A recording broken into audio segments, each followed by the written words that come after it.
नमस्कार मित्रांनो, आपल्या सगळ्यांचे या ऑडिओमध्ये स्वागत आहे.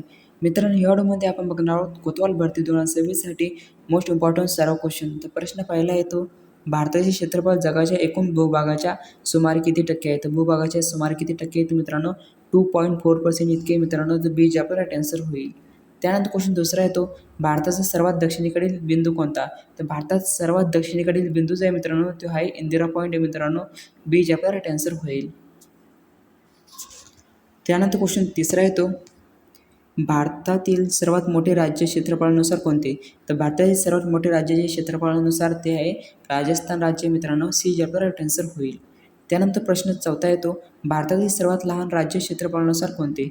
तर भारतातील सर्वात लहान राज्य जे मित्रांनो क्षेत्रफळाच्या दृष्टीने ते आहे गोवा राज्य. मित्रांनो बी जे आपला राईट आन्सर होईल.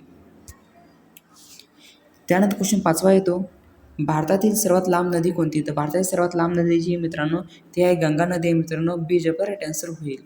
त्यानंतर क्वेश्चन सहावा येतो, महाराष्ट्रातील सर्वात लांब नदी कोणती? तर महाराष्ट्रातील सर्वात लांब नदी जी मित्रांनो ती आहे गोदावरी नदी. मित्रांनो सी जे आपला राईट आन्सर होईल. त्यानंतर प्रश्न सातवा येतो, गोदावरी नदीचा उगम कुठे होतो? तर गोदावरी नदीचा उगम जो होतो मित्रांनो तो त्र्यंबकेश्वर येथे होतो. मित्रांनो बी जे आपला राईट आन्सर होईल. त्यानंतर प्रश्न आठवा येतो, कृष्णा नदीचा उगम कोणत्या ठिकाणी होतो? तो कृष्णा नदीचा उगम जो होतो मित्रांनो ते महाबळेश्वर या ठिकाणी होतो. मित्रांनो ए जे आपला राईट आन्सर होईल. त्यानंतर क्वेश्चन नववा येतो, तापी नदीचा उगम कोणत्या राज्यात होतो? तर तापी नदीचा उगम जो होतो मित्रांनो तो मध्य प्रदेश या राज्यात होतो. मित्रांनो तर सी जे आपला राईट आन्सर होईल. त्यानंतर प्रश्न दहावा येतो, नर्मदा नदी कोणत्या दिशेने वाहते? तर नर्मदा नदी जी मित्रांनो ती पश्चिमेकडे या दिशेने वाहते. मित्रांनो तर बी जे आपला राईट आन्सर होईल. त्यानंतर क्वेश्चन 11वा येतो, महाराष्ट्रातील सर्वात उंच शिखर कोणते? तर महाराष्ट्रातील सर्वात उंच शिखर जे मित्रांनो ते आहे कळसुबाई शिखर. मित्रांनो तर सी जे आपला राईट आन्सर होईल.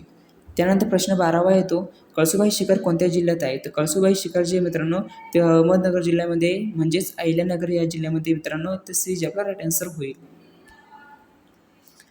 त्यानंतर प्रश्न 13वा येतो, महाराष्ट्राच्या पश्चिमेस कोणता समुद्र आहे? तर महाराष्ट्राच्या पश्चिमेस जो समुद्र आहे मित्रांनो तो आहे अरबी समुद्र आहे. बी जे आपला राईट आन्सर होईल. त्यानंतर प्रश्न 14वा येतो, महाराष्ट्रातील कोकण किनारपट्टी कोणत्या समुद्राला लागून आहे? तर महाराष्ट्रातील कोकण किनारपट्टी जी मित्रांनो ती अरबी समुद्राला लागून आहे. मित्रांनो ए जे आपला राईट आन्सर होईल. त्यानंतर प्रश्न 15वा येतो, महाराष्ट्रातील प्रमुख पर्वतरांग कोणती? तर महाराष्ट्रातील प्रमुख पर्वतरांग जी मित्रांनो ती आहे पश्चिम घाट जी आहे प्रमुख पर्वतरांग आहे. मित्रांनो डी जे आपला राईट आन्सर होईल. त्यानंतर प्रश्न 16वा येतो, महाराष्ट्राच्या उत्तरेकडील सीमेजवळ कोणती पर्वतरांग आहे? तर महाराष्ट्राच्या उत्तरेकडील सीमेजवळची पर्वतरांग आहे मित्रांनो ती आहे सातपुडा पर्वतरांग आहे. मित्रांनो ए जे आपला राईट आन्सर होईल. त्यानंतर प्रश्न 17वा येतो, काळी माती कोणत्या पिकासाठी विशेष उपयुक्त आहे? तर काळी माती जी मित्रांनो ती विशेष उपयुक्त जी आहे मित्रांनो ती कापूस या पिकासाठी जे आहे विशेष उपयुक्त आहे. मित्रांनो तर बी जे आपला राईट आन्सर होईल. त्यानंतर प्रश्न 18वा येतो, महाराष्ट्रातील काळ्या मातीला सामान्यतः काय म्हणतात? तर महाराष्ट्रातील काळ्या मातीला सामान्यतः जे म्हणतात मित्रांनो ते रेगूर माती म्हणतात. मित्रांनो तर बी जे आपला राईट आन्सर होईल. त्यानंतर प्रश्न 19वा येतो, लाल मातीचा लाल रंग मुख्यतः कोणत्या घटकामुळे असतो? तर लाल मातीचा लाल रंग जो असतो तो मुख्यतः लोह या घटकामुळे असतो. मित्रांनो तर बी जे आपला राईट आन्सर होईल. त्यानंतर प्रश्न 20वा येतो, भारतात नेतृत्व मोसमी वाऱ्यामुळे मुख्यतः कोणता ऋतू येतो? तर भारतात नेतृत्व मोसमी वाऱ्यामुळे जो ऋतू येतो मित्रांनो तो पावसाळा हा ऋतू येतो. मित्रांनो तर सी जे आपला राईट आन्सर होईल. त्यानंतर प्रश्न 21वा येतो, भारतातील सर्वाधिक पर्जन्यमानासाठी प्रसिद्ध ठिकाण कोणते? तर भारतातील सर्वाधिक पर्जन्यमानासाठी प्रसिद्ध ठिकाण जे मित्रांनो ते आहे मोसिनराम आहे. मित्रांनो ते बी जे आपला राईट आन्सर होईल. त्यानंतर प्रश्न 22वा येतो, राजस्थानातील वाळवंटी प्रदेशाला काय म्हणतात? तर राजस्थानातील वाळवंटी प्रदेशाला जे म्हणतात मित्रांनो ते थार म्हणतात. मित्रांनो ते ए जे आपला राईट आन्सर होईल. त्यानंतर प्रश्न 23वा येतो, गंगा नदीचा उगम कोणत्या हिमनदीतून होतो? तर गंगा नदीचा उगम जो होतो मित्रांनो तो होतो गंगोत्री या हिमनदीतून होतो. मित्रांनो तो बी जे आपला राईट आन्सर होईल. त्यानंतर प्रश्न 24वा येतो, यमुना नदीचा उगम कुठे होतो? तर यमुना नदीचा उगम जो होतो मित्रांनो तो यमुनोत्रीमध्ये होतो. मित्रांनो तर ए जे आपला राईट आन्सर होईल. त्यानंतर प्रश्न 25वा येतो, नर्मदा नदी कोणत्या दोन पर्वतरांगेदरम्यान वाहते? तर नर्मदा नदी जी मित्रांनो वाहते ती विंध्य व सातपुडा या पर्वतरांगेतून वाहते या दरम्यान वाहते मित्रांनो, तर बी जे आपला राईट आन्सर होईल. त्यानंतर प्रश्न 26वा येतो, महाराष्ट्रातील सर्वाधिक क्षेत्र कोणत्या भौगोलिक प्रदेशाने व्यापले आहे? तर महाराष्ट्रातील सर्वाधिक क्षेत्र जे व्यापलेले आहे मित्रांनो, ते महाराष्ट्र पठारांनी व्यापलेले आहे मित्रांनो, तर बी जे आपला राईट आन्सर होईल. प्रश्न 27वा येतो, महाराष्ट्रातील कोणता प्रदेश जास्त पर्जन्य छायेचा आहे? तर महाराष्ट्रातील असा कोणता प्रदेश मित्रांनो तो पर्जन्य छायेचा आहे मित्रांनो, तो आहे मध्य महाराष्ट्रातील पठारी भाग जो आहे मित्रांनो, तो पर्जन्य छायेचा प्रदेश आहे मित्रांनो, तर सी जे आपला राईट आन्सर होईल. त्यानंतर प्रश्न 28वा येतो, लोणार सरोवर कोणत्या जिल्ह्यात आहे?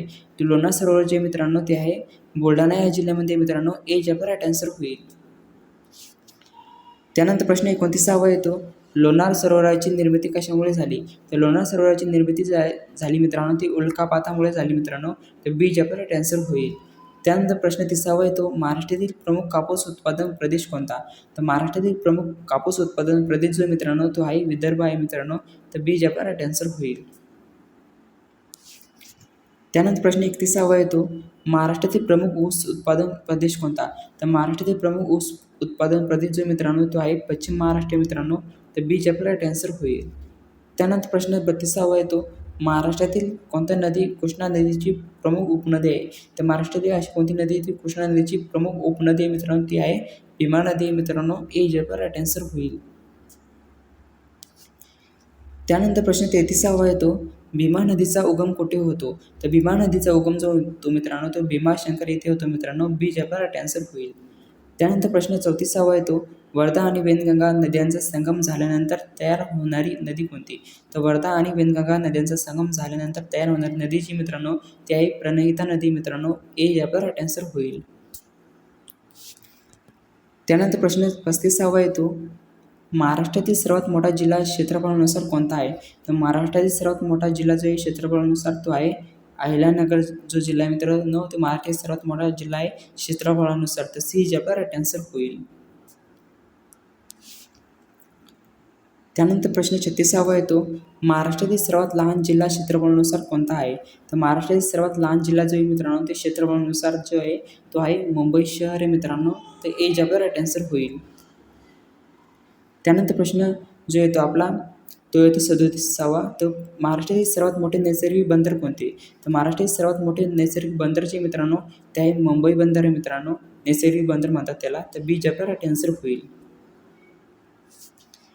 त्यानंतर प्रश्न 38वा येतो, कोकणातील प्रमुख फळपीक कोणते? तर कोकणातील प्रमुख फळपीक जे मित्रांनो ते आहे हा आंबा, तर ए जे आपला राईट आन्सर होईल. त्यानंतर प्रश्न 39वा येतो, भारतातील सर्वात मोठे वाळवंट कोणते? तर भारतातील सर्वात मोठे वाळवंट जे मित्रांनो ते आहे थार वाळवंट आहे मित्रांनो, बी जे आपला राईट आन्सर होईल.